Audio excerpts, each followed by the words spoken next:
si ça vous va, parce que vous êtes déjà très nombreux. Est-ce que vous m'entendez bien déjà? Oui, c'est bon? Bien. Ok. Alors, déjà, merci à tous d'être présents ce soir, d'être aussi nombreux, ça fait vraiment plaisir. Et surtout, merci à Marie-Philippe pour la proposition de formation ce soir, qui visiblement intéresse grand monde. Ce soir, il va y avoir donc 1 heure de présentation à peu près, enfin 45 minutes, 1 heure de présentation. Et ensuite, 30 minutes d'échange avec vous. Donc, si vous avez des questions, mettez-les dans le chat, en bas, là, si vous voyez dans la barre. Vous mettez vos questions au fur et à mesure dans le chat, comme ça évitera qu'on perturbe le fil de la présentation. Et puis, on essayera de répondre à toutes les questions à la fin de la présentation. Donc, n'hésitez pas, vous mettez toutes vos questions dans le chat et puis on répondra à tout ça à la fin de la présentation. Alors aussi, la soirée va être enregistrée. Donc, si des personnes s'y opposent, indiquez-le moi dans le chat en bas. Donc voilà, ça va être enregistré pour que certains puissent regarder la session en replay. Aussi, une dernière chose, je vous demanderai de garder vos micros fermés si vous ne prenez pas la parole, pour qu'on ait le moins de bruit de fond possible et le moins d'interférences. Voilà. Et tout ça pour que Marie-Philippe puisse nous présenter tout ça dans le calme. Donc voilà. Marie-Philippe, je te laisse la parole. Je crois que j'ai tout dit. Et bienvenue à tous ceux qui se connectent encore. Voilà. Eh ben, bonsoir à tous, vous m'entendez bien? Oui, on t'entend bien. On m'entend bien. Ok, super. Ben, bonsoir à tous. Merci infiniment en fait, de vous être inscrits à cette formation. Moi, je suis donc Marie-Philippe Le Bouchard-Macaroun. Je suis gynécologue obstétricien. J'ai travaillé pendant 6 ans en Belgique. Et j'étais très intéressée à mon retour de découvrir plus la lactation, l'allaitement, puisque je trouvais qu'il y avait un grand nombre de patientes qui n'allaitaient pas beaucoup en France. Et j'ai été me former en 2017, je pense, à Brest, auprès de Gisèle Grémaud-Fégère, qui est pédiatre néonatologue. Et pendant donc pas mal de semaines, j'ai donc un DIU allaitement maternel et lactation humaine. Je fais depuis début 2019 des consultations d'allaitement et à la maison de santé de Saint-Marceau où je travaille. Et on travaille en réseau en fait avec l'hôpital. Donc il y a Lise et une partie du lactarium, je pense, qui sont connectés ce soir avec la PMI, Karine Le Tumelin et une bonne partie des équipes de PMI. On essaye de travailler en réseau parce que pour toutes les situations compliquées, on aime échanger entre nous et s'apporter des nouvelles, voilà, des nouvelles infos, des nouvelles données. Et c'est des moments de partage qu'on aime beaucoup. Donc voilà. Donc aujourd'hui, on m'avait demandé un petit peu l'autre fois de faire du pratico-pratique. Donc on était sur un thème un peu plus sociétal au mois de décembre. Ici, on va rentrer dans du plus pratico-pratique, mais aussi ça demande quelques notions en fait de physio, etc. Donc je vais essayer de vous rendre tout ça le plus intéressant possible. Bonne soirée à tous. Donc, en préambule, les consultes d'allaitement, c'est vrai que c'est des consultes particulières. On est longtemps avec nos patientes. C'est des consultes de plus ou moins 1 heure. Ça peut aller jusqu'à 1h30 des fois. Où finalement, on n'est pas du tout là pour caler nos vécus, parce que l'allaitement, ça renvoie à beaucoup de choses perso, mais pas du tout nos vécus. On essaye de faire sortir de ces consultations-là, en fait, la demande de la patiente et ce que souhaite la patiente et de quelle manière on peut l'aider au mieux dans sa demande. Évidemment, si on n'a pas la formation scientifique des dernières données, etc., c'est un petit peu compliqué de lui expliquer en fait la prise en charge si nous-mêmes on ne comprend pas bien comment ça fonctionne.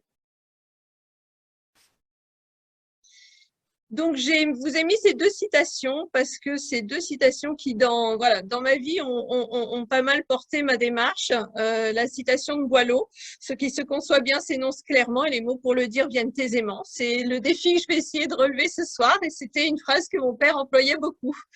Donc, ça m'a bercée depuis mon enfance. Ensuite, à Tours, quand j'ai fait mes études de médecine, on avait le professeur Giniès qui nous disait tout le temps « On ne trouve que ce que l'on cherche et on ne cherche que ce que l'on connaît ». donc c'est tiré de Sophocle, mais il l'employait beaucoup et c'est vrai que si on ne connaît pas, on ne peut pas trouver parce qu'on ne va pas le chercher. Donc je vais essayer de vous faire avancer un petit peu dans le chemin de la lactation, si tant est que je puisse vous apporter des éléments que vous ne connaissez pas. Donc, quelques notions obligatoires essentielles de physio. La lactation, c'est caractéristique de la classe des mammifères, au même titre que le fait de porter un bébé jusqu'à son développement final et d'accoucher. Du coup, c'est vraiment tous les mammifères qui ont cette possibilité-là. Dans l'évolution, la chaîne de l'évolution, c'est une des dernières fonctions en fait, biologiques qui est arrivée et c'est une fonction qui est essentielle. Ça veut dire elle va fonctionner par elle-même en fait. C'est pas parce qu'on mange pas qu'on va pas produire du lait, c'est pas parce qu'on est fatigué qu'on va pas produire du lait, c'est pas parce qu'on a une méningite qu'on va pas fabriquer du lait. Voilà, donc c'est un peu large ce que je dis, mais c'est pour faire comprendre que vraiment c'est une fonction à part entière, elle toute seule, qui fonctionne elle-même. La lactation, c'est la dernière étape du cycle de la reproduction. C'est une prolongation de la grossesse. Les hormones sont communes pour le processus de la grossesse, de la mammogénèse, de l'accouchement et de la lactation. Dernière chose, c'est que le lait maternel, c'est la norme alimentaire pour les bébés humains.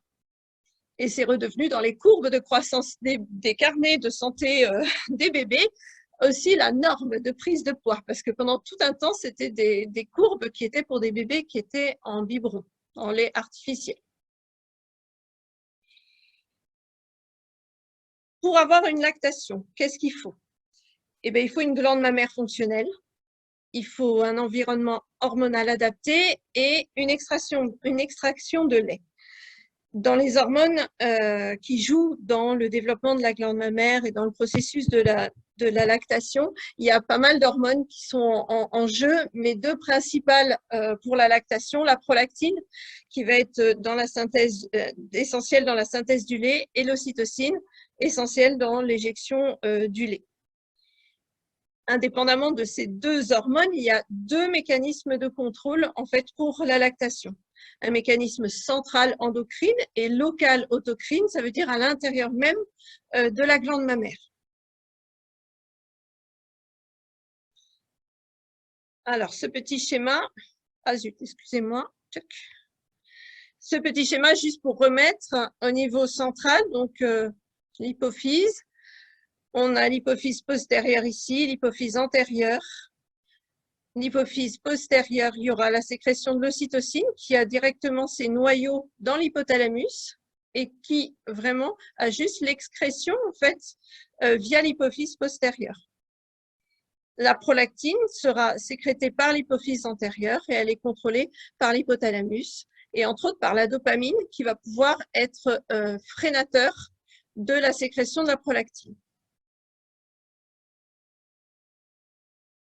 Il faut savoir que le lait il est fabriqué en permanence par les lactocytes. C'est sécrété dans les alvéoles et c'est stocké dans les alvéoles jusqu'à l'éjection du lait. La vitesse de synthèse du lait, elle est inversement proportionnelle au degré de remplissage du sein. Plus le sein est rempli, plus la vitesse de synthèse de lait diminue. Plus le sein est vide, plus la vitesse va être importante.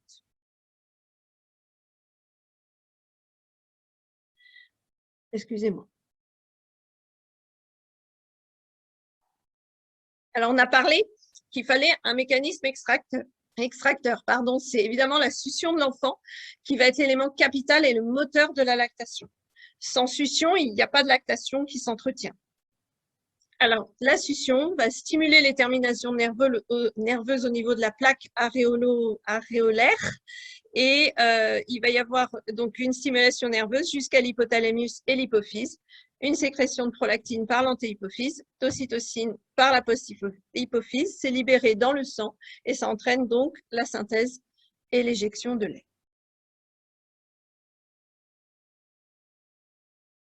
Alors, est-ce que vous voyez le truc en haut de l'écran? Il n'y a que moi qui le vois. J'ai un petit placard noir en haut de l'écran. Marion? Non, pas de placard noir. Non, tu ne vois pas. D'accord. Ok, il n'y a que moi, excusez-moi. Donc, insuffisance de lait, est-ce que ça existe? Est-ce que ça n'existe pas? Quelle va être la démarche en fait? Qu'est-ce qu'on va faire comme démarche?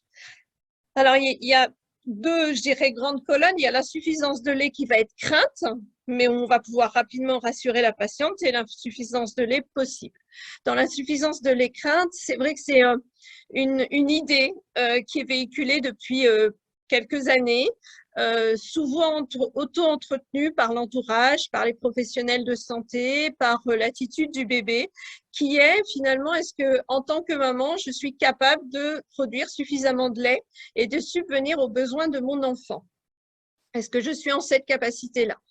Alors, quand on a un bébé qui a bien pris du poids, un allaitement qui se passe bien, une maman qui est bien avec son allaitement, il n'y a pas de douleur, tout va bien, on peut vraiment rassurer, c'est une crainte, mais ce n'est pas vérifié.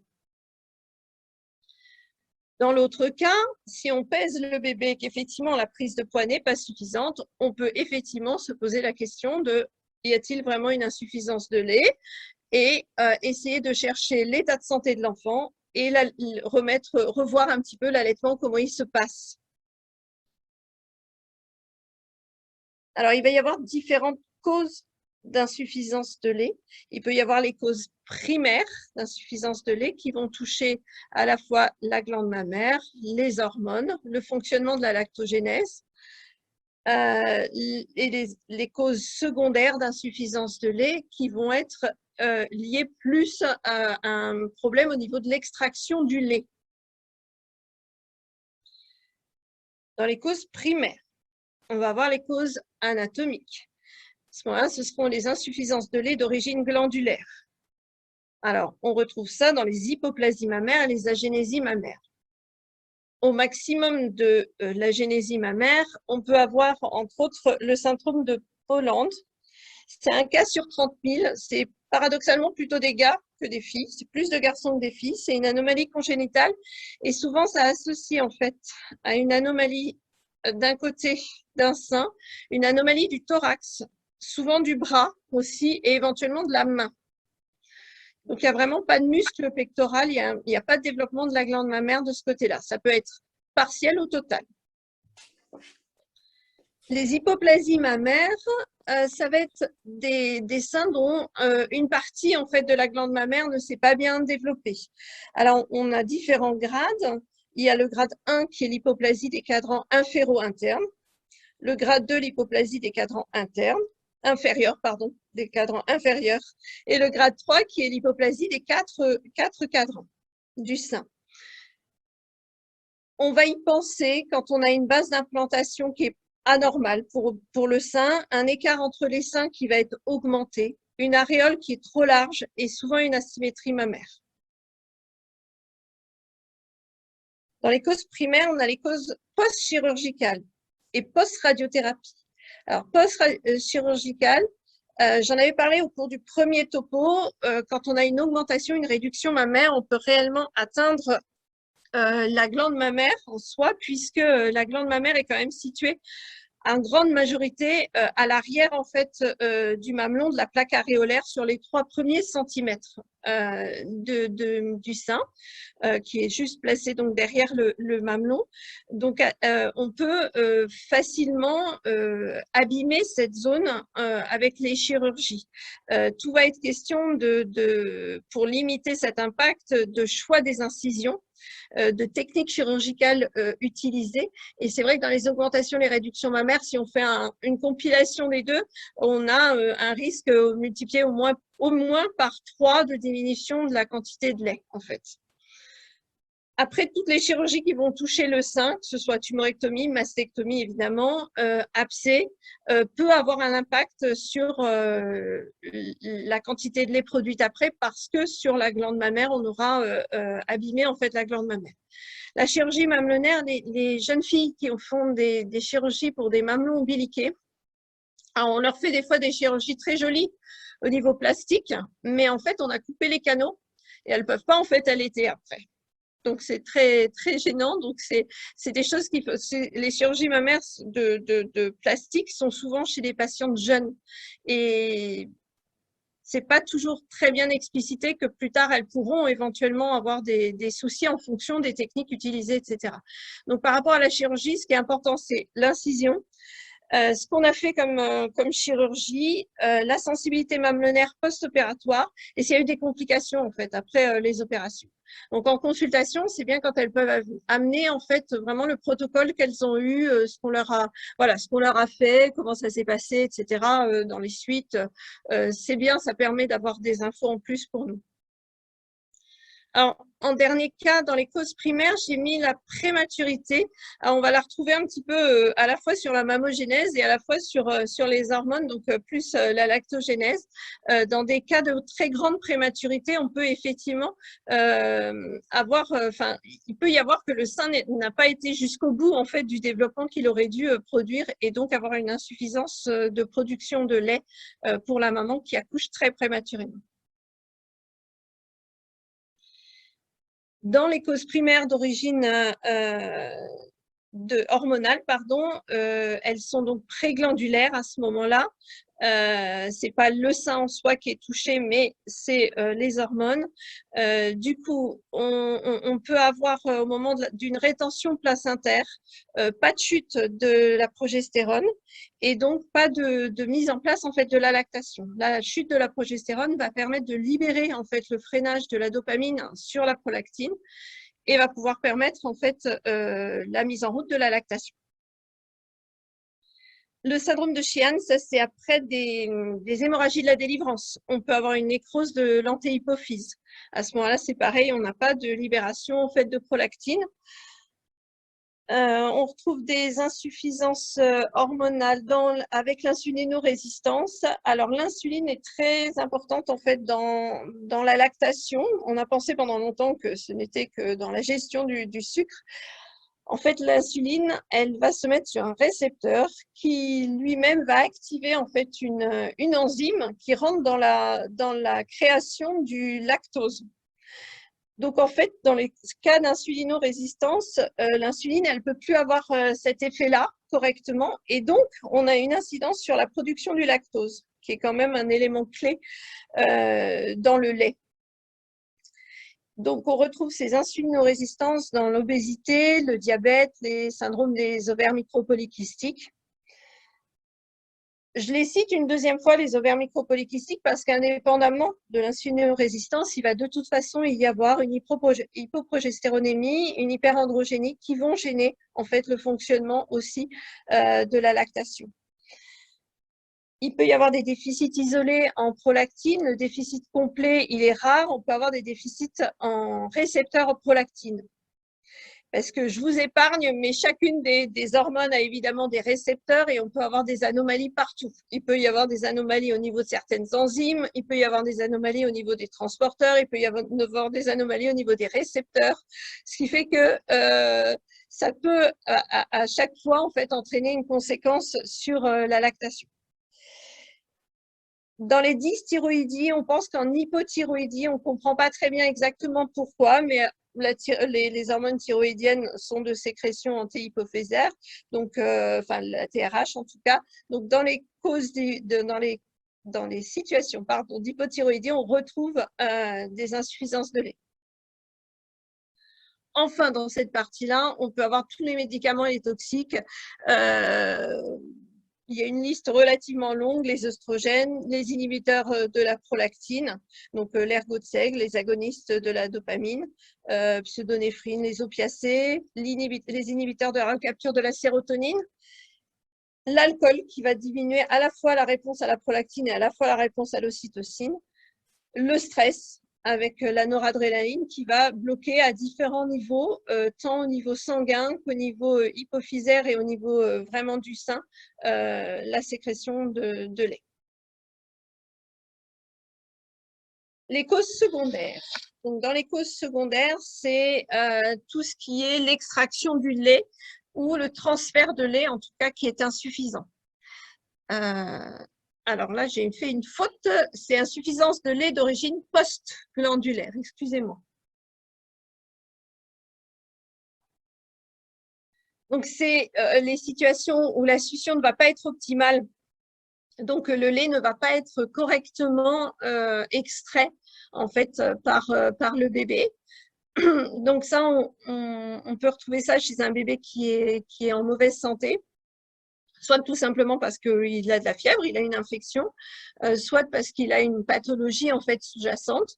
Il y a des petits bouts de chou aussi qui sont hypotoniques, qui vont avoir du mal à téter. Et si la succion elle n'est pas optimale, et ben la production de lait elle sera pas optimale non plus.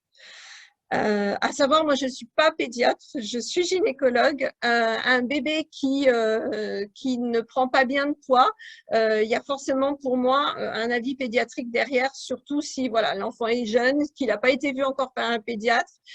Pour moi, c'est une obligation qu'un enfant soit vu par un pédiatre. Je ne suis pas pédiatre et je ne vais pas sur ce terrain-là. C'est pas mon job. Je peux rassurer quand l'enfant me paraît bien. Néanmoins, il faut un examen pédiatrique derrière. C'est pas possible que je pose moi en tant que gynéco un diagnostic sur un petit bout de chou. Alors, dans les succions non optimales, on peut avoir le frein de langue qui peut vraiment gêner la mobilisation de la langue. Maintenant, c'est un peu, il y a des fois des surdiagnostics de frein de langue. Donc, il faut faire attention parce que c'est pas anodin de faire une frénotomie à un petit bout de chou. Donc, il y a aussi des possibilités de rééducation de la langue quand il y a un frein de langue auprès des orthophonistes qui sont formés, certaines orthophonistes formés. Faut voir si réellement ce frein de langue peut être à l'origine en fait d'une succion non optimale. Il faut évaluer la situation, évaluer le frein, évaluer la tétée. Il faut voir en fait un petit peu, c'est pas systématiquement parce qu'il y a un frein de langue que c'est lui la cause de. Ensuite, l'utilisation de bouts de sein. On n'est pas 100% contre les bouts de sein en allaitement. Il faut juste que les indications soient bien posées. Et certaines fois, effectivement, le bout de sein peut ne pas en fait aboutir à ce qu'on voudrait. On voudrait solutionner un problème d'allaitement, sauf que des fois, le problème d'allaitement, il n'est pas résolu par juste les bouts de sein. Il faut aller chercher un petit peu plus loin, en fait, pourquoi il y a un problème avec cet allaitement. Et du coup, le bout de sein ne va pas résoudre le problème. Dans les causes secondaires, indépendamment du côté comme ça, succion non optimale, il y a un gros chapitre d'insuffisance de mise au sein, de conduite d'allaitement inadaptée. C'est pas du tout péjoratif, c'est souvent amené en fait par des discours qui vont être trop généralistes et du coup les mamans, des fois elles mettent pas assez au sein. Et on va aboutir secondairement chez une maman qui n'a aucun problème particulier en fait à une insuffisance de production de lait. Puisque pour produire du lait, il faut que le bébé soit au sein. La production, il y a les diades mère-enfant, elles sont individuelles. On ne peut pas caler un discours tout fait en fait sur toutes les mamans et tous les bébés. C'est pas possible. Ça va être un couple qui va se connaître, se rencontrer et c'est finalement au fur et à mesure du temps qu'on va bien comprendre en fait comment fonctionne ce couple-là. Une maman, elle peut avoir une capacité de stockage différente d'un sein à un autre et différente d'une mère à une autre. Les mamans qui ont une grande capacité de stockage, ça veut dire qu'elles peuvent garder beaucoup de lait dans leur sein. Elles ont a priori moins besoin de donner souvent le sein qu'une maman qui va avoir une petite capacité de stockage et qui va donc avoir besoin que son sein soit régulièrement vidangé pour produire la même quantité de lait qu'une maman qui va avoir une grande capacité de stockage. L'enfant de l'autre côté va aussi avoir ses besoins et un enfant en bonne santé régule ses besoins. Il faut lui faire confiance. C'est vrai que c'est lui qui va réguler comment il a envie de manger. Et du coup, il peut très bien aussi se retrouver face à une maman qui a une grande capacité de stockage et donc qui a un sein tout plein et estimer que lui, il n'a pas envie de prendre tout ça.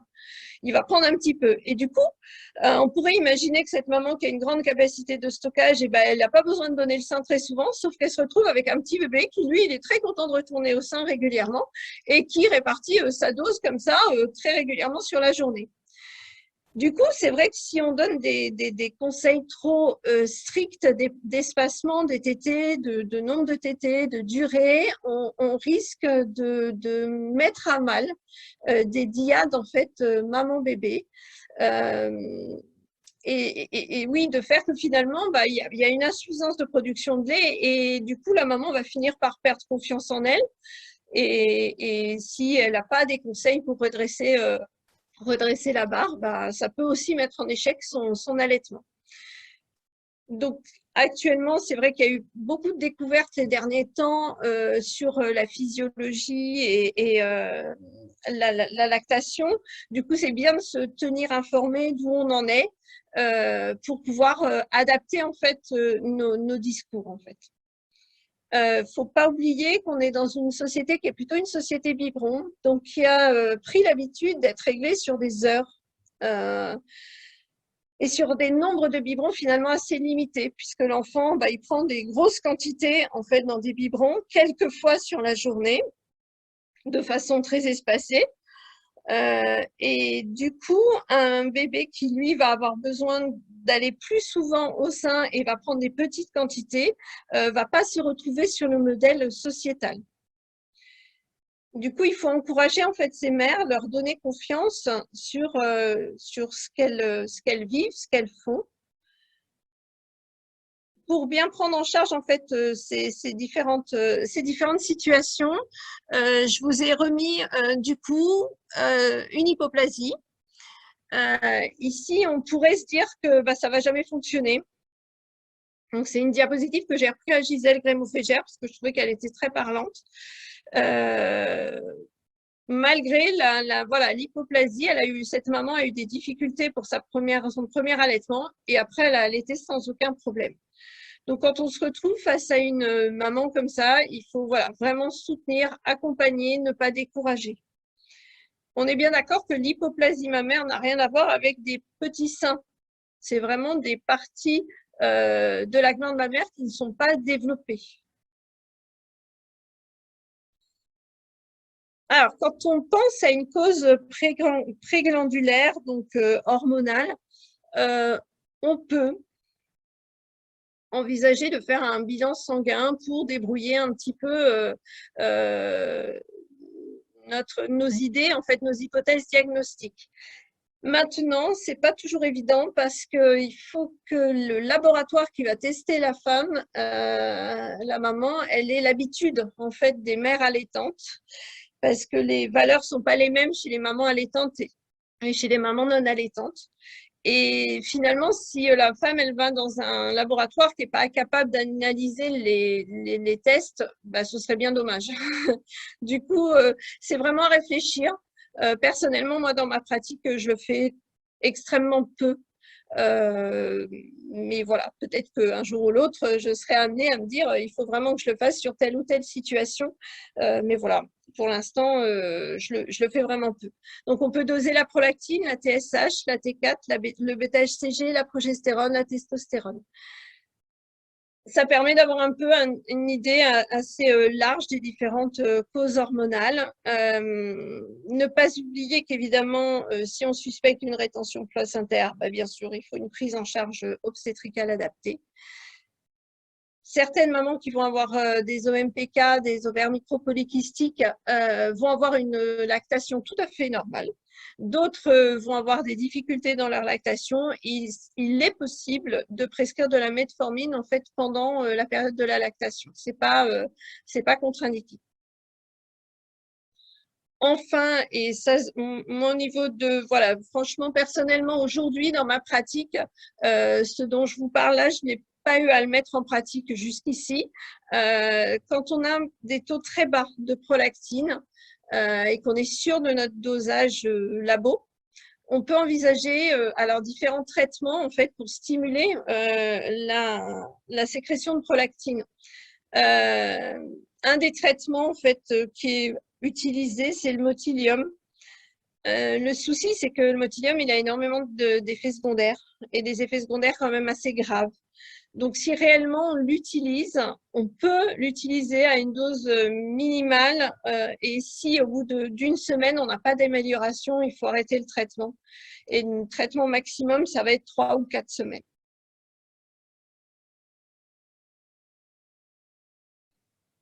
Quand le bébé a une succion non optimale, c'est ce que je vous disais un petit peu tout à l'heure, ce que j'ai un peu développé tout à l'heure, c'est il faut voir en fait ce qu'on va retrouver comme cause. Est-ce que c'est le bébé qui est malade? Est-ce qu'il a une pathologie qui explique en fait que sa succion n'est pas optimale? Est-ce que du coup on peut l'optimiser ou pas? Est-ce qu'il y a un frein de langue qui nécessite réellement une prise en charge? Est-ce que cette prise en charge, elle va être orthophonique, elle va être chirurgicale? Quelle va être cette prise en charge? C'est à poser, à réfléchir.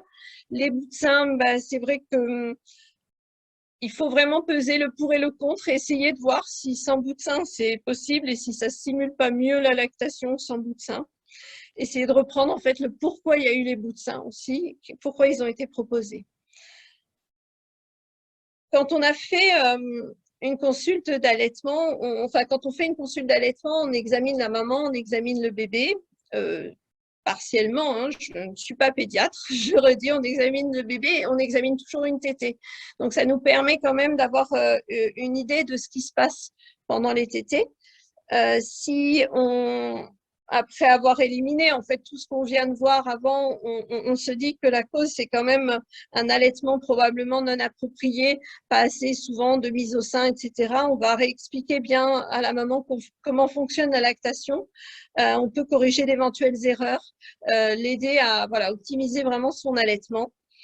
On va être à l'écoute de la maman parce que vous allez voir après ce qu'on va leur proposer pour stimuler la lactation. C'est pas forcément évident. Donc, il faut voir finalement vraiment ce qu'elle souhaite, où elle en est. C'est pas des protocoles préétablis, des consultes d'allaitement, c'est vraiment aller essayer d'aider la dame à aller où elle a envie d'aller, en fait. Faut être raisonnable dans les attentes et dans ce qu'on va donner comme conseil parce que les journées, elles ont 24 heures. Alors, si c'est un premier bébé, elles découvrent un peu tout, c'est un tsunami, mais elles n'en ont qu'un. C'est vrai que si c'est le troisième ou le quatrième, il y a 24 heures dans une journée, donc faut voir ce qu'elles peuvent faire, ce qu'elles peuvent endurer. Pas juger, toujours se dire que elles ont peut-être envie de le faire. Hein, tout ce qu'on va leur proposer, c'est pas parce que nous, on peut se dire que nous, peut-être, on ne l'aurait pas fait, qu'il faut qu'elles vont pas être capables de le faire. Elles seront peut-être très ravies de faire ça. Et inversement, elles peuvent très bien vous dire, moi, c'est trop. Et on va vraiment s'adapter à leurs demandes. Donc voilà, qu'est-ce que c'est que cette stimulation de la lactation? En faisant du pot à pot, en fait, on promeut vraiment, on améliore la sécrétion des hormones de la lactation, entre autres l'ocytocine. Donc, c'est très important. En plus, ça permet de mettre le bébé au bon endroit. Donc, s'il a envie de se diriger vers le sein, il va vers le sein.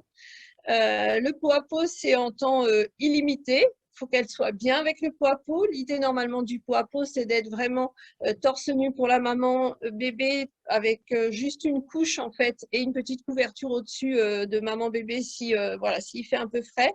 Il faut que ce soit un moment agréable et elles ont droit ça sans modération. Plus elles le font, mieux c'est. Les mises au sein, pour restimuler une lactation, il faut mettre au sein.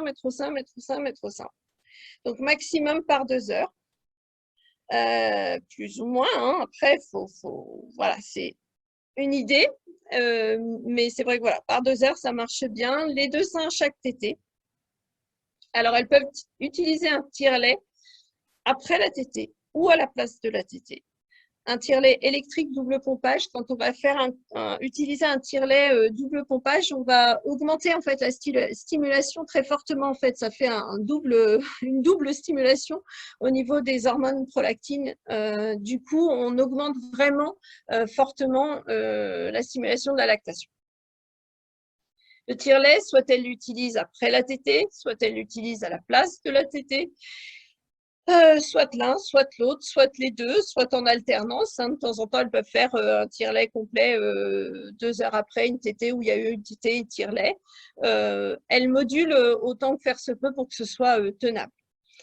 De temps en temps, il y a besoin de supplémentation en fonction du poids du bébé. La supplémentation, elle peut être soit en lait maternel puisqu'elles tirent leur lait, si elles n'ont pas assez, ce qui peut aussi arriver. De temps en temps, on est amené effectivement à leur proposer un lait artificiel.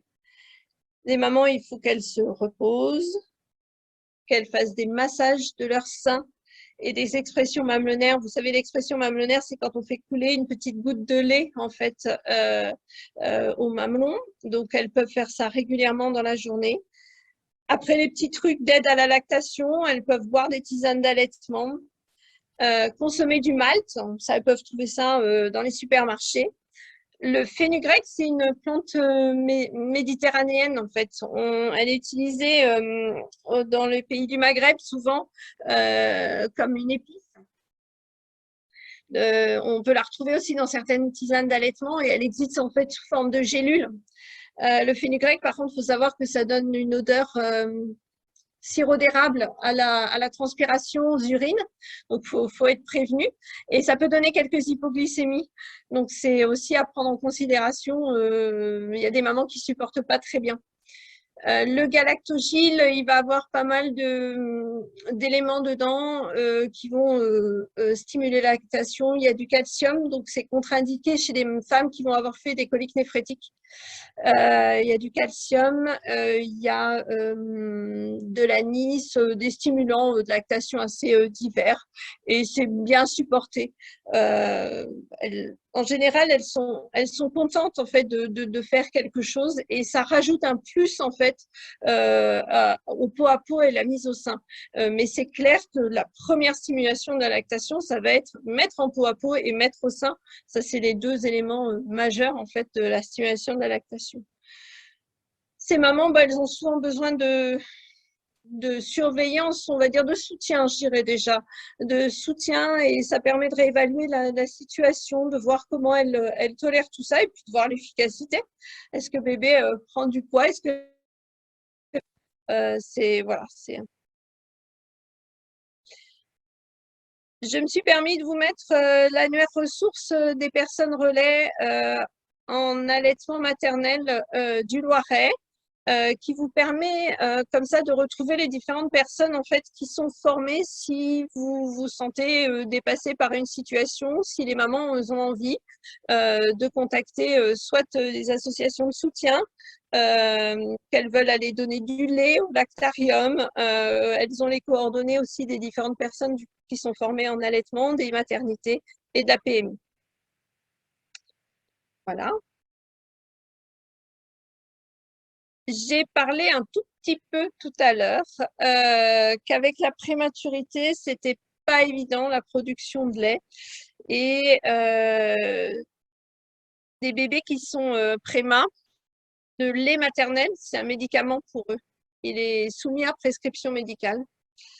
Donc, le lactarium, ils ont besoin qu'on parle d'eux parce que les mamans et les bébés ont besoin de donneuses. Donc, les mamans qui ont une bonne production de lait peuvent donner du lait en fait au lactarium. Ça permet de nourrir des petits bouts de chou avec du lait maternel, qui est quand même l'alimentation recommandée pour eux et qui va les aider au mieux à vivre cette période de prématurité. Voilà, je vous remercie. Et maintenant, je pense que vous aurez peut-être des questions. En tout cas, j'ai terminé. Je vous remercie infiniment. J'espère que ça vous a ouvert quelques portes. Voilà. Merci beaucoup. Est-ce qu'il y a des questions, des réactions, des observations, des petites choses, des petites précisions que vous voulez demander ou... Muriel? Oui, pardon. Oui, moi j'ai juste une précision à demander. Tu as parlé de supplémentation, éventuellement de lait artificiel ou de lait maternel. La façon la plus pratique et la plus évidente de supplémenter, notamment quand on est au domicile, ça paraît être le biberon de complément. Est-ce que tu as d'autres préconisations qui resteraient simples d'utilisation pour des mamans à domicile? Alors, je pense que comme tu as remarqué, j'ai déjà dit et tu le sais bien, autant est pleinement consciente, c'est déjà, je pense, assez compliqué. Tout ça, je pense qu'il faut qu'elles aillent au plus simple.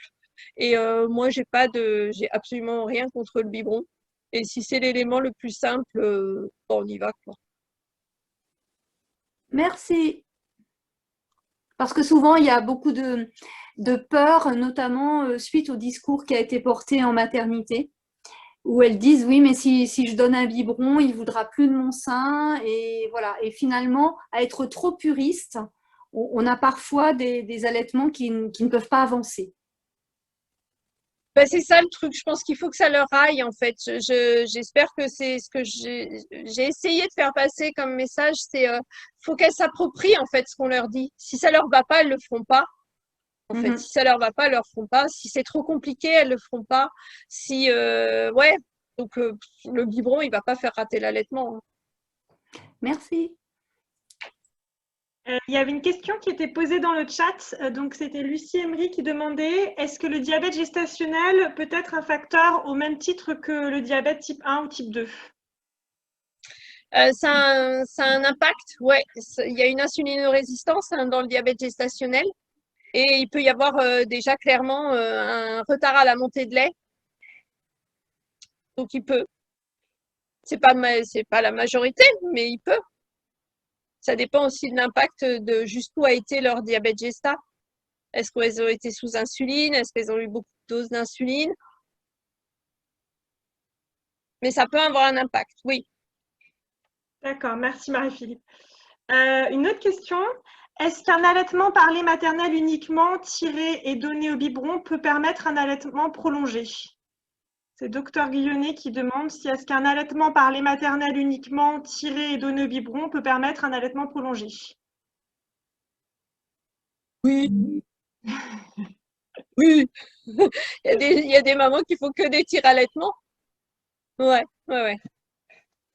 D'accord. Est-ce qu'il y a d'autres questions? Allez-y.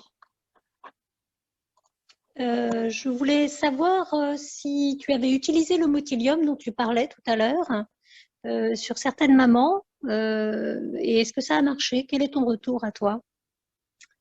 Alors, très honnêtement, je ne l'ai pas utilisé. Jusqu'ici, moi, j'en ai pas eu besoin. On peut utiliser aussi le Motilium dans les lactations induites et les relactations.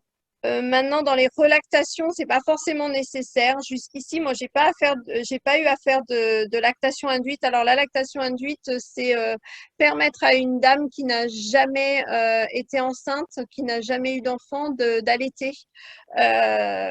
Un exemple, c'est une maman qui, mettons, c'est un exemple, hein. Il y en a d'autres, mais une maman qui adopterait et qui n'a jamais eu d'enfant et qui souhaiterait allaiter.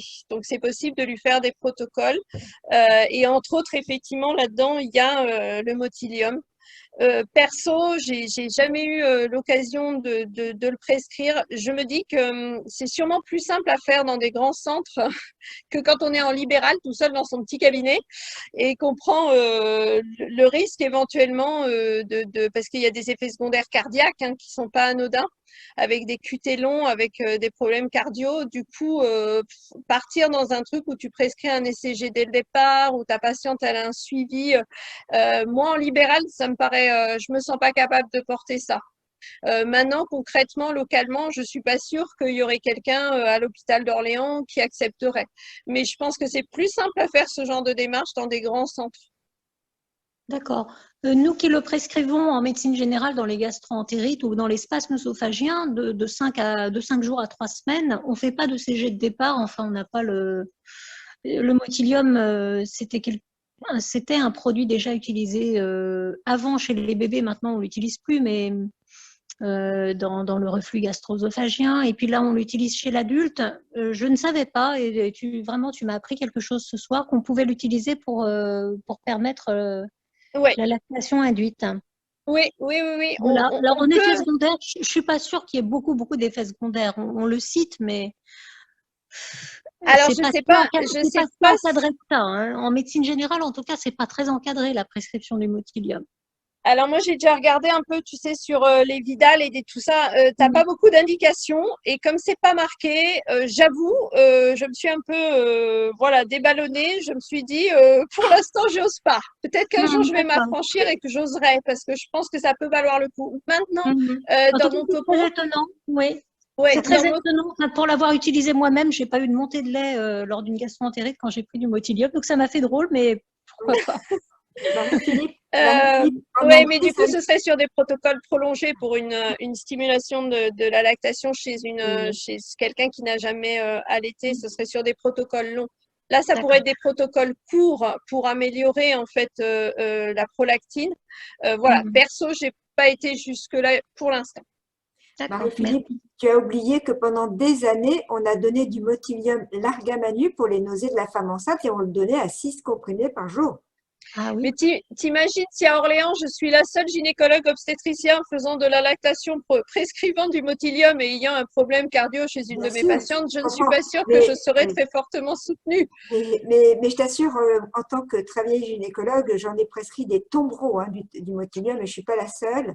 Et sincèrement, de temps en temps, on avait un petit syndrome extra-pyramidal avec le Primperan, mais c'était exceptionnel, franchement. Eh bien, je m'affranchirai peut-être, mesdames, de ça et je tenterai peut-être. Et peut-être que dans un an ou deux, je vous dirai que ça marche bien et que j'ai osé et que j'ai prescrit. On soutiendra. Alors, il y a d'autres questions qui arrivent sur le chat. Notamment, est-ce qu'une hydratation insuffisante de la maman peut-elle influer sur le volume de lactation? Non. Non? D'accord. Non, c'est une idée reçue. Et ben voilà. Comme on n'a pas besoin du coup de boire 3 litres pour produire du lait. C'est bon à savoir. Ensuite, une autre question de Parvine. Fais-tu arrêter l'allaitement en cas de forte dose d'antibiotiques pour la maman? Donc, en cas de forte dose d'antibiotiques, est-ce qu'on arrête l'allaitement? Non, si c'est un antibiotique qui est compatible avec l'allaitement, je ne vois pas pourquoi je l'arrêterais. Si je bloque sur le type d'antibiotique, je vais voir le CRAT, qui est aussi référencé dans le petit fascicule que j'ai mis à la fin du topo. D'ailleurs, je pourrais peut-être sortir du... Hop, je ne sais pas comment. Contre Marie-Philippe, quelquefois, des patientes, quand elles sont vraiment malades, par exemple, une pyélonéphrite, elles ne sont pas en forme pour allaiter. C'est aussi ça. Elles sont parfois très fatiguées par leur pathologie infectieuse. Elles sont fatiguées, mais elles sont fatiguées, oui. Maintenant, ça dépend. Si la maman elle a envie d'arrêter d'allaiter ou si elle a envie de continuer. Ça, c'est. Imagine par exemple, alors je te donne un exemple précis. La patiente a une pyélonéphrite aiguë, elle est hospitalisée.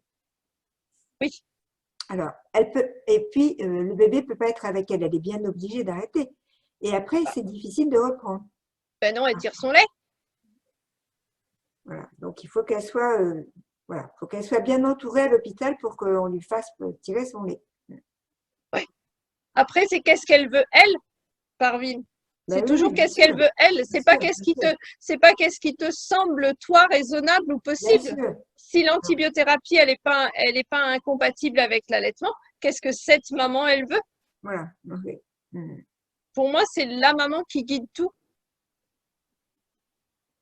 Est-ce qu'il y a d'autres questions, d'autres réactions? Allez, c'est le moment. Moi, j'ai une question, Marie-Philippe. J'ai encore eu une maman là tout à l'heure épuisée. Elle donne à la demande, enfin, elle donne voilà, largement. Il y a une courbe, alors c'est pas assez de lait, c'est une courbe de croissance qui est plutôt un peu au-dessus, mais enfin, qui est pas, voilà, qui est normale, mais un peu haute. Et il a beaucoup de régurgitation et j'ai souvent ces bébés qui régurgitent, qui ont tu vois, tu sens que ça remonte, qu'ils sont pas bien, qu'ils sont les ventres tendus. Donc là, moi, souvent, je fais plutôt espacer. Donc, voilà. Enfin, par rapport à ce que tu viens d'expliquer, c'est un peu contradictoire parce que tu dis le bébé se régule. Et voilà. Oui. Oui. Et puis, maman épuisée, qui ne dort pas, enfin, tu vois, quoi, parce que c'est tout le temps. Et il pleure parce qu'en fait, tu sens qu'il a l'œsophage tout. Enfin, il n'est pas bien, quoi. Et elle, ses seins sont comment? Ah, bah, il y a du lait, ça coule. Non, parce qu'elle peut aussi être en hyperlactation. Parce que là, je vous fais l'insuffisance de lait, mais elle peut aussi être en hyperlactation. Si elle est en hyperlactation, elle a les seins tendus tout le temps. Elle n'est pas bien et le bébé il réclame effectivement. Ils sont bien, mais je veux dire, tu sens qu'il était tout le temps, quoi. Et il mange beaucoup. Et puis, il n'est pas bien de ça. Enfin, on a l'impression qu'il n'est pas bien parce que ça remonte, il fait des rots tout le temps, des Tu sais, tu vois qu'ils toussent, enfin voilà. Faudrait voir la situation comme ça. Et moi, j'ai l'impression que c'est fréquent, ça. Je sais pas les autres, si vous avez ça dans votre pratique. Moi, j'en ai beaucoup où on a quand même des Tu as des bébés allaités qui ont des super courbes de croissance. Ouais. Oui. Ça me fait Oui, mais penser sans pleurer. Là, c'est des bébés qui pleurent avec des très hautes courbes de croissance et qui pleurent tout le temps parce que tu sens que voilà, t'as l'impression quand même qu'ils n'ont pas trop le temps de digérer et qu'ils ont le ventre tout ballonné, tout plein, quoi. Ça pourrait être intéressant d'observer une tétée et voir si on n'est pas face à un réflexe d'éjection fort. Ouais. Parce que ça donne des courbes de poids exponentielles comme ça, avec des bébés qui sont inconfortables au sein, Ouais. qui pleurent beaucoup parce qu'ils ont des coliques. Donc, c'est pas inintéressant de les faire voir, du coup, en consultation allaitement, si ça perdure. Ouais. Oui, c'est une bonne hypothèse.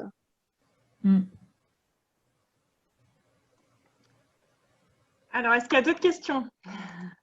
Et si j'ai encore une question, pardon, est-ce que la mise au sein de départ, enfin j'ai l'impression, mais je ne sais pas, la stimulation de départ des tout premiers moments et des premières heures, des premiers jours, j'ai l'impression quand même que s'ils sont bien au sein au début, on aura plutôt une bonne lactation par la suite.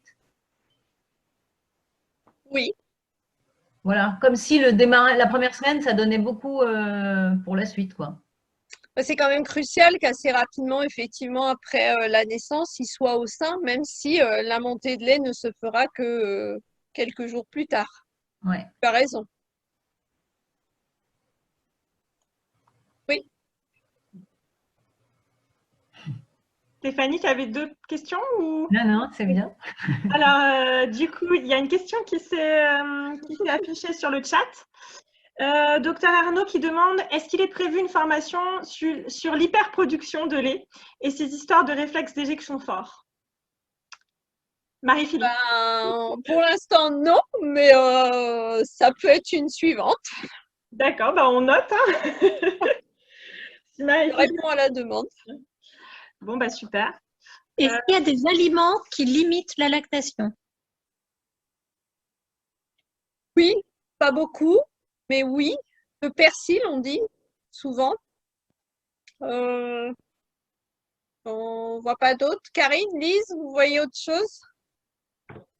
Le persil, mais après, Non, le chou, ça peut diminuer, mais pas forcément plus en application. Le persil implique. Le persil. Ok. Le persil, oui, si, la sauge, c'est marqué. Donc les infusions de sauge. D'accord.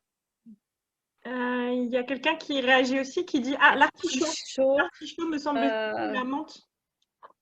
J'ai pas cette notion-là, mais j'ai pas cherché tous les aliments. Mais j'ai pas cette notion-là, en tout cas. Ok. Est-ce qu'il y a d'autres remarques, d'autres petites questions? Allez, allez-y. Je viens de mettre le micro, je ne sais pas si vous m'entendez. Oui, on t'entend, Nawel. Bonjour, merci. Du coup, c'était très intéressant et passionnant comme formation. Et donc, je suis diététicienne. Merci. Et c'est vrai que par rapport à l'alimentation, donc je suis beaucoup de femmes, soit en diabète gestationnel ou tout au long de la grossesse. Et même souvent dans ce désir de bien manger, enfin de manger plus équilibré, etc. Et notamment au moment de l'allaitement. Et souvent, j'ai pu rencontrer des femmes qui avaient une alimentation vraiment très déséquilibrée, très désordonnée, etc. Et souvent, les retours sont plutôt positifs quand elles améliorent leur alimentation de manière assez traditionnelle, d'avoir un bon équilibre, etc. Il y a souvent de meilleurs retours par rapport à cet allaitement. Donc après, j'imagine qu'il y a certainement un cumul, le fait de mieux manger, elles sont peut-être moins fatiguées aussi, enfin voilà, au niveau hormonal, enfin, tout va mieux. Donc c'est souvent intéressant d'avoir ce regard sur l'équilibre assez traditionnel de l'alimentation. c'est certain qu'une alimentation équilibrée est importante effectivement pendant un allaitement. Après, les patientes, elles sont souvent traumatisées de ce qu'il faut manger, ce qu'il faut pas manger, ce qu'il faut faire, ce qu'il faut pas faire. Il y a le souci autour de l'allaitement, je trouve, c'est que elles se font pas assez confiance. Elles laissent pas assez de place finalement à l'instant et à l'instinct et à leur capacité en tant que femme en fait et en tant que mère à juger ce qui est bon et ce qui leur convient. Et on passe beaucoup de temps quand même en consulte d'allaitement à les rassurer en fait sur leur capacité à nourrir leur enfant, sur leur capacité à bien faire avec leur enfant. Et c'est vrai que des fois de mettre l'allaitement sur une espèce de piédestal, ça met tellement de pression en fait aux femmes que elles n'arrivent plus à se lâcher en fait avec cet allaitement. On leur a tellement tout dit, il faut pas ci, il faut pas ça, faut ci, il faut ça, faut machin, que ça devient un calvaire. En fait, un allaitement, il peut pas être pérenne si c'est pas quelque chose qui est possible dans la vie de tous les jours. C'est pour ça que je disais dans les conseils au niveau de l'allaitement, faut toujours écouter aussi jusqu'où elles veulent aller, ce qu'elles veulent faire, si ça paraît raisonnable, si c'est pas trop chronophage, parce que sinon ce sera pas tenable. On peut pas s'imposer des trucs drastiques pendant X temps. Les femmes qui allaitent longtemps, souvent, elles estiment que l'allaitement, en fait, c'est quelque chose de pratique et de simple. Souvent, actuellement, nos mamans, elles voient ça comme quelque chose comment on va dire, d'inaccessible, en fait, pour elles. Donc, au niveau alimentaire, moi, en général, je leur dis que elles peuvent manger de tout, font ce qu'elles veulent. Faites quoi avec ça? On a quand même un bel exemple de ces femmes africaines qui sont en manque d'alimentation et pour lequel le lait de mère est le seul aliment possible pour le bébé. Et là, il y a une production de lait qui se fait malgré tout. Et ces mamans sont extrêmement carencées au niveau nutritif. Donc c'est aussi quelque chose qui fait que le corps en fait fabrique du lait et c'est quelque chose de primordial sur le reste des autres parties du corps. Oui, ça revient sur ce que je disais avec cette fonction biologique essentielle. Voilà, tout à fait. Exact. Et effectivement, un lait n'est jamais pas assez nutritif. Il peut y avoir pas assez de lait, mais il n'est pas assez nutritif. Pour arriver à faire que la nutrition du lait soit atteinte, il faut aller très, très, très, très loin, puisque justement, on sait que dans les PVD, pas que l'enfant meure, il faut que la mère, elle allaite son enfant. Les allaitements sont longs là-bas. Ok. Est-ce qu'il y a encore des questions, des demandes diverses? Allez, allez-y. Qui veut encore poser une question? Je veux surtout remercier Marie-Philippe pour ce gros travail. Hein. C'était très intéressant. Et rappeler donc effectivement que il y a pas, les mamans souvent disent j'ai arrêté d'allaiter parce que mon lait n'était pas bon. Et en fait, voilà, ça il faut rassurer effectivement. Alors il y a une question. Oui, vas-y Marie-Philippe. Je voyais la bière sans alcool. Ouais, en plus je suis belge de cœur, donc oui, la bière sans alcool, allez-y. Super, bon, bah, c'est une bonne nouvelle. D'autres. Faut qu'elle se fasse plaisir. Faut qu'elle se fasse plaisir. Faut qu'elle se fasse plaisir. C'est hyper important en fait que dans leur allaitement, elles adaptent leur allaitement à voilà ce qu'elles ont envie de faire, quoi. Qu'elles s'approprient leur allaitement. Et puis, on est des mammifères. Donc, les mammifères, ils arrivent à allaiter. Donc, toutes les femmes devraient pouvoir allaiter. Bah ouais. Oui, il y en a de plus en plus qui allaitent quand même. Ben oui. Oui, oui, oui. Et du coup, ce serait bien en fait qu'il y ait de plus en plus de… Moi, je suis désespérée par… Enfin, c'est génial de vous avoir tous là et j'espère que ça vous apporte quelque chose. Mais c'est vrai, je suis désespérée par le fait qu'on n'ait pas une vraie formation dans nos cursus en fait là-dessus parce que finalement, nos consultes, elles auraient plus lieu d'être si on savait tous les entourer et les conseiller. Et c'est vrai que franchement, nos formations, elles nous ont appris beaucoup à toutes celles qui sont formées. Moi, j'ai vraiment eu l'impression de redécouvrir découvrir toute une partie de la médecine. Je trouve ça aberrant qu'on apprenne la physio de tous les organes, mais pas du sein. C'est aussi complexe et aussi intéressant que d'apprendre, je sais pas moi, la physio du pancréas. Et on peut pas en fait comprendre l'allaitement si on comprend pas comment ça fonctionne. En fait, on peut pas guider une maman si on sait pas du tout comment ça fonctionne. Donc c'est génial de vous avoir tous là. Et j'espère que petit à petit, ça va rentrer dans nos études, que ce soit d'infirmières, de sages-femmes, de médecins, voilà, tous divers et variés. Ce serait bien. Oui, jusqu'à présent, on étudiait surtout l'anatomie du sein pour la pathologie, pour le cancer. Hein. C'était surtout ça que tu as eu pendant tes études. Hein. Voilà. Exact. Voilà. On le travaille en cancéro, c'est Voilà. ça. L'histologie de A à Z. Ouais. Marie-Philippe, il y a une dernière petite question. Docteur Patin qui demande quels sont les délais pour une consultation allaitement? Alors, on essaye vraiment d'être rapide. Et quand l'une ou l'autre de nous n'est pas assez rapide, on se téléphone entre nous et on s'envoie les patientes. Après, ça dépend de la demande. Mais s'il y a quelque chose d'urgent, mettons une dame qui a une mastite et qui va, Muriel m'avait envoyé il n'y a pas très longtemps une patiente, c'était juste très bien timé avant qu'elle ait un abcès du sein. C'était juste top. C'est sûr que des fois, dans les quelques jours qui suivent, en fait, il faut qu'elle ait le rendez-vous. Il y a des demandes moins urgentes, mais Lise à l'hôpital, elle a quand même beaucoup de créneaux. Elle est souvent là, n'est-ce pas, Lise? Tu travailles comme une folle. Karine peut voir aussi pas mal de patientes. Et vraiment, on décroche nos téléphones, on s'appelle entre nous. On essaye de faire que nos patientes soient vues vite. Et du coup, de toute façon, Marie-Philippe, je partagerai, si tu es d'accord, le diapo avec les coordonnées que tu as mises. Et le flyer. Le flyer, c'est ça. Donc, je partagerai tout ça pour ceux qui n'ont pas ces coordonnées ou ces numéros de téléphone pour que vous puissiez, du coup, adresser. Et puis, voilà, si on peut avoir le flyer en PDF pour le donner à nos patientes aussi. Le flyer du Loiret, là? Oui. Ou du CHRO. Du Loiret, ouais, je te l'envoie. Parce que ça peut être utile à tout le monde. Je pense que Marion pourrait nous l'envoyer à tous. Bien que tu nous l'envoies, Marie-Philippe, comme ça je le transmettrai à tout le monde si c'est possible. Sans problème. Est-ce qu'il y a encore quelques dernières questions ou des demandes?